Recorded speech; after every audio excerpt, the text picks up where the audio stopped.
Hello friends, once again welcome to your channel study seminar. मैं हूं आपका analyst Anjaneya Mishra. आज हम सभी 5G इंटरनेट यूज़ कर रहे हैं। हो सकता है यूज़ कर रहे हैं या आने वाले कुछ महीनों में यूज़ करने लगेंगे। 5G लगभग 125 शहरों में इम्प्लीमेंट भी हो रखा है। लेकिन सोचिए, अगर आज आपको 6G इंटरनेट मिल जाए तो कैसा लगेगा। हाँ, मैं 6G इंटरनेट की ही बात कर रहा हूँ। आज हम 5G की दुनिया को इमेजिन कर रहे हैं कि 5G में ऐसा होगा या ऐसा हो रहा है। मैंने खुद अपने सेल फ़ोन पर 500 मेगापिक्सल की स्पीड देखा है 5G में। सोचिए अगर आपको 6G दिख जाए और कहा जा रहा है 6G बारे में कि ये 100 टाइम्स ज़्यादा फास्ट होगा 5G से। लेकिन सबसे बड़ा सवाल, मैं आज 6G की बात क्यों कर रहा हूँ? तो मैं आपको बताना चाहूँगा कि इंडिया में 6G की टेस्टिंग स्टार्ट हो गई है। अभी 5G को इनरोल हुए पूरे 5-6 महीने भी सही से नहीं हुए हैं और हम सुन क्या रहे हैं कि इंडिया में 6G का भी आगे टेस्टिंग स्टार्ट हो गई है। जैसा कि आपके इंटरफेस पे दिख रहा है, न्यूज़पेपर कटिंग है इंडियन एक्सप्रेस की। Bharat 6G project, India plans to roll out high speed internet by 2030। अभी मैंने बताया टेस्टिंग स्टार्ट हो गई है और आने वाले समय में, आने वाले 6-7 सालों में हमें 6G इंटरनेट मिलेगा। तो सबसे बड़ा सवाल एक और उठता है कि क्या हम कहाँ स्टैंड कर रहे हैं, इस टेक्नोलॉजी में हम कहाँ स्टैंड कर रहे हैं, हमसे आगे कौन है, हमसे पीछे कौन है। और इसी में लिखा है कि ये जो है 5G से 100 टाइम्स ज़्यादा फास्ट है। मतलब 5G इंटरनेट जो है, जिसको एक्सपेक्टेड स्पीड मानी जा रही है 1 Gbps टू 10 Gbps, ये उससे 100 टाइम्स ज़्यादा फास्ट होगी। मतलब 100 Gbps से या 1000 Gbps के बीच में। तो देखना है आगे क्या होता है। और इसकी टेस्टिंग अभी दिल्ली से मोदी जी ने इसका ऑर्डर दे दिया कि इसको स्टार्ट किया जाए। आगे बढ़ते हैं। अब आज का क्वेश्चन है, which of the following company became the highest bidder in the 5G spectrum sale. ये क्वेश्चन पूछा भी जा चुका है आरआरबी ऑफिशियल में 2022 में मेंस के पेपर में, और इसका आंसर है रिलायंस जियो। मैं आपको इस क्वेश्चन को देकर ये बताना चाह रहा हूँ कि इसका इंपॉर्टेंस क्या है पेपर्स में। वनडे एग्जाम में ऐसे क्वेश्चन कई भर भर के पूछे जाते हैं। और ये है कि 1 अक्टूबर 2022 को 5G सर्विस लॉन्च हुई थी। अभी 1 अक्टूबर और आज आप मार्च में पढ़ रहे हैं। हाँ, सही से 6-7 महीने भी नहीं हुए और हम 6G की बात सुनने लगे हैं। ठीक है, चर्चा में क्यों है? सबसे बड़ी बात चर्चा में क्यों है? तो मोदी जी ने हाल में अभी इसको ऑर्डर दे दिया है कि 6G की टेस्टिंग स्टार्ट की जाए। ठीक है, 6G की टेस्टिंग स्टार्ट की जाए और इसी ऑर्डर के बाद ये चर्चा में आ गया है। 6G टेक्नोलॉजी है क्या? 6G को कहा जा रहा है ये सक्सेसर है 5G टेक्नोलॉजी का। ठीक है, इसमें जो सबसे बड़ी बात लगता है सुनने में कि हम विजुअलाइज़ कर पाएंगे चीज़ों को। जैसे आज मैं आपको पढ़ा रहा हूँ, आप ऑब्वियसली मुझे देख नहीं पा रहे हैं, लेकिन कुछ टीचर्स ऐसे भी आपको 2D टेक्नोलॉजी में पढ़ा रहे हैं। मतलब वो आपके सामने आते हैं, आपको दिखते हैं कि वो पढ़ा रहे हैं और आप उनसे पढ़ रहे हैं। लेकिन 6G और 5G में क्या होगा, 6G में मेनली कि आप उन्हें ऐसा आपको लगेगा कि जैसे मैं उनके सामने बैठे पढ़ रहा हूँ। आप पढ़ नहीं रहे हैं उनके सामने बैठ के, लेकिन आपको लगेगा कि जो आपके साथ बच्चे बैठे हैं वो भी आपको दिख रहे हैं, जो मतलब एकदम विजुअलाइज से करेंगे। आप जो कुछ करेंगे जैसे उससे होगा क्या, कार्स कंट्रोल, आप कार्स अपने ब्रेन से कंट्रोल कर पाएंगे। रिमोट कंट्रोल्ड कार्स आएंगी। अभी तुम छोटी छोटी कार्स देखते हैं, बड़ी कार्स देखेंगे। फैक्ट्रीज जो होंगी वो रिमोट कंट्रोल हो जाएंगी। मतलब देखा जाए तो टेक्नोलॉजी को, इसको ऐसे देखने से एकदम गूजबम्स आने लगते हैं, काफ़ी सारा काम आसान हो जाएगा। तो ऐसा है। आगे बढ़ते हैं। इंडिया का 6G प्रोजेक्ट क्या है? इसमें 2 फेज़ में इंडिया वाले 6G प्रोजेक्ट तैयार कर रहे हैं। पहला फेज़ है 2020 से 25 जिसमें हम टेस्टिंग करेंगे, और दूसरा है 2025 टू 2030 जिसमें हम आगे जैसे इम्प्लीमेंटेशन की तरफ आगे बढ़ेंगे। और काफ़ी और तो कुछ नहीं, इसमें चैलेंजेस भी कुछ हैं। लेकिन कभी आपने सोचा, चलिए इसको सब आगे भी बात करते हैं इन पर, लेकिन कभी आपने सोचा कि 5G टेक्नोलॉजी आ गई इंडिया में, हम 5G को फेस भी कर रहे हैं, और जो हमारा जो डेटा रिचार्ज पहले हुआ करता था लगभग उससे ज़्यादा फ़र्क नहीं पड़ा, उतने में ही क्यों है अभी भी? क्योंकि 5G आई, उसके बाद भी उसका प्राइस क्यों नहीं बढ़ाया गया? तो कंपनीज़ क्या करती हैं, हमारे साथ गेम खेलती हैं। मैं उस गेम को आपको समझाता हूँ। जैसे मानिए जब हम 4G में थे अक्टूबर के पहले, अभी भी बहुत जगह 5G नहीं आया है, जहाँ आ गया है वहाँ के लोगों को समझिए। तो जब हम 4G में थे, मान लीजिए कोई एक फ़ाइल है, आप नेटफ्लिक्स पे गए, आपने कोई एक मूवी देखा, कोई अच्छी सी मूवी 500-600 MB जितने में भी रहा हो, या GB में हो सकती है मूवी थी। आप जब 4G टेक्नोलॉजी में थे तब की बात कर रहा हूँ, थोड़ा पीछे चलते हैं। तो आपने उसे क्लिक किया, डाउनलोडिंग स्टार्ट हुई, धीरे धीरे डाउनलोड हो रही, थोड़ी देर आपने सोचा, फिर उसे कैंसिल कर दिया। आपका मूड नहीं बना, ठीक है छोड़ो, टाइम वेस्ट होगा फालतू में, चलो कुछ और कर लेंगे। 5G में क्या हुआ, जहाँ पे सही सही 5G इम्प्लीमेंट हो रखा है, मान लीजिए वो मूवी थी 1.2 या 1.3 GB की, आपको 5G में 500 Mbps तक की स्पीड मैंने खुद देखी है अपने फ़ोन में।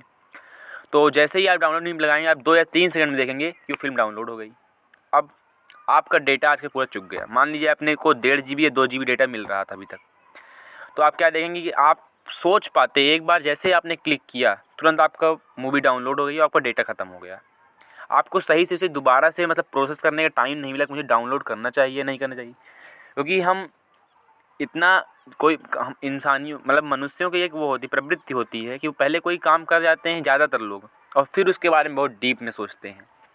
तो हम पहले क्लिक कर गए, फिर थोड़ा सोचेंगे कि नहीं ऐसा करना था या नहीं करना था, लेकिन जब तक आप सोचेंगे तब तक वो डाउनलोड हो गई और आपका 1.5 GB ख़त्म हो गया। अब जब आपको कोई और काम करना होगा तो क्या करेंगे, आप डेटा और लेंगे और डेटा लेंगे, और इस तरह करते करते आपके जो मंथली जो डेटा की डिमांड होगी वो बहुत ज़्यादा बढ़ जाएगी। अभी एक रिपोर्ट का कहना है कि इंडियंस ऑन एन एवरेज एक महीने में 22 GB, मतलब हर इंडियन, कोई आप हो सकता है आप कहें मैं 60 GB तक यूज कर डालता हूँ, 80 GB कर डालता हूँ, तो कुछ तो ऐसे भी होंगे जो केवल डेटा रिचार्ज ले रहे हैं लेकिन केवल फ़ोन से बात करने के लिए ले रहे हैं, कुछ ऐसे भी होंगे बहुत कम यूज कर रहे हैं। तो ऑन एन एवरेज इंडियंस जो है वो 22 GB पर मंथ यूज़ करते हैं डेटा। और जब ये 6G या टेक्नोलॉजी आएगी या जब 5G पूरी तरह से इम्प्लीमेंट हो जाएगी तो माना जा रहा है कि ये उसका 5 या 6 टाइम्स बढ़ जाएगा, मतलब करीब 150 GB तक, क्योंकि हम ऐसे कई सारी चीज़ों को ऐसा हम एक्सेस कर लेंगे जिन्हें हमारे पास कोई काम ही नहीं है। तो मैं आपको ये बताना चाहता हूँ मतलब इससे कंपनी का फ़ायदा किस तरह है। कंपनी आपको आपको इसके बाद केवल दिखाती हैं कि इससे ये हो जाएगा ये हो जाएगा, हाँ होगा, ऑब्वियसली होगा, लेकिन इसका कुछ साइड इफ़ेक्ट्स भी हैं। अब जैसे जैसे मान साइड इफ़ेक्ट्स क्या हैं, अगर इतना कुछ होगा तो लोग जो आज आउटडोर गेम्स या बाहर जा खेलना पसंद कर रहे हैं, या थोड़ा मतलब बहुत तो अभी भी नहीं है, कम हो रखा है, लेकिन जो थोड़ा बहुत है भी, जब ये टेक्नोलॉजीज आ जाएंगी तो वो भी करना छोड़ देंगे, वर्कआउट्स कम हो जाएंगे, फिर तरह तरह की बीमारियाँ जन्म लेंगी और आगे आने वाला आप समय जानते ही हैं क्या है। ठीक है, अभी जो हम उसको पे चर्चा करते हैं, चैलेंजेस क्या हैं इसमें। चैलेंजेस ये हैं कि अभी हम 5G का भी वो इंफ्रास्ट्रक्चर सही से तैयार नहीं कर पाए हैं, और हमें अभी 6G का इंफ्रास्ट्रक्चर तैयार करना है। और ऐसा भी नहीं कोई देश इसमें हमसे बहुत आगे है जिसकी हम हेल्प ले करके या उससे समझ करके कि कैसे हमें आगे बढ़ना है अपने पथ पर, तो हमें अभी ये भी बहुत अच्छे से पता नहीं है। तो मतलब एक तरह से कह सकते हैं हमें इस टारगेट को अकेले चल के अचीव करना है, जिसमें कई सारी प्रॉब्लम्स होंगी। और अगर जैसे एक जो मैनुअल कंट्रोल जो चीज़ें हैं, जो फैक्ट्री और जो कार्स या जो भी ऑटोमोबाइल सेक्टर से कोई भी सेक्टर जो है अभी जो मैनुअल कंट्रोल्ड हो रहा है, मैनुअली कंट्रोल्ड है, अगर आपको उसे ऑटोमेटिक करना है तो उसमें काफ़ी पैसा लगना है और काफ़ी इंफ्रास्ट्रक्चर बनाना है। तो ये सब कुछ इसमें मतलब ये चैलेंजेस फेस करना पड़ेगा। ये आपको दिया गया है कि कैसे मतलब जनरेशन बाई जनरेशन चेंजेस क्या है। जब 1G आया तो उसमें जो स्पीड थी, मैक्सिमम स्पीड वो 2.4 kbps की थी, जिसमें भी केवल बात आप कर सकते थे, डेटा वाला कोई सवाल नहीं उठता था। लैंडलाइंस 1980s में आया। फिर 1990s समय में थोड़ा बेसिक SMS, थोड़ा बहुत छोटे छोटे SMS जाने लगे और यहाँ पे थोड़ा स्पीड बढ़ गई।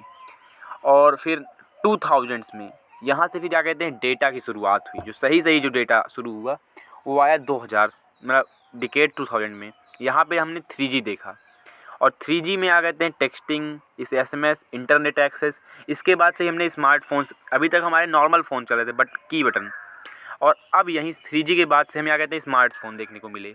और उसके बाद फिर हमको डेटा स्पीड मिलने लगी 2 Mbps की। फिर धीरे धीरे चलते चलते 2010 का डिकेड आया जिसमें हम 4G देख रहे थे, और अभी भी हम 4G, बहुत सारे लोग ऐसे हैं जो भी 4G पे हैं, 5G इंटरनेट सही से पकड़ता नहीं है। और उसके बाद 2020 में तो अब पिछले साल 2022 में 1 अक्टूबर को 5G लॉन्च हुआ है अब तो, और इसमें स्पीड 1 से 10 Gbps की है। और सोचिए 6G में क्या कहा जा रहा है कि उसकी स्पीड होगी 100 Gbps से 1000 Gbps। मतलब आप इमेजिन करिए, आप कुछ भी सोचेंगे 1 सेकंड में 500, अगर मान लीजिए 1000 Gbps नहीं भी मिली, कम से कम अगर 200 Gbps मिले तब भी बहुत होता है। तो उतने में आप क्या क्या नहीं कर सकते। भारत का टेलीकॉम सेक्टर आप समझ ली, अभी इंडिया में 114 करोड़ ऐसे लोग हैं जो मतलब मोबाइल का यूज कर रहे हैं। 17 करोड़ के आसपास हर साल हमारे यहाँ स्मार्टफोन्स बिकते हैं, मतलब ये सब दिया गया, ठीक है कोई नहीं।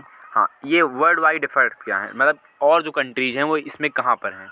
तो साउथ कोरिया में वहाँ पे उसका पहला फेज इम्प्लीमेंट, मतलब पहला पेज चल भी रहा है, वो थोड़ा हमसे आगे है और वहाँ माना जा रहा है कि 2028 तक वो इम्प्लीमेंट कर भी देंगे।